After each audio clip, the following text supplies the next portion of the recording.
Hey guys! Welcome back to my YouTube channel! So, today's video, ituturo ko sa inyo kung paano nga ba mag-edit or maglagay ng thumbnail sa ating mga YouTube videos. So, watch this. Click the YT Studio. Click 3 lines and videos. Then, pili tayo ng videos na gusto nating lagyan. So, ito. Click the edit button. Then, click again the button. Then, click naman natin yung custom thumbnail. Pwede ka nang pumili ng picture na gusto mong ilagay. So, ito po yung napili kong ilagay dun sa thumbnail videos ko.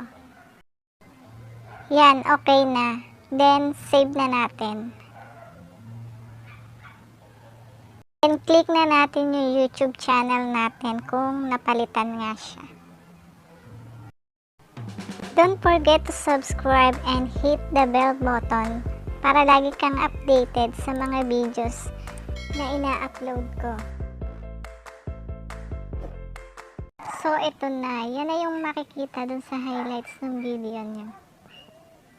Thank you for watching. Bye!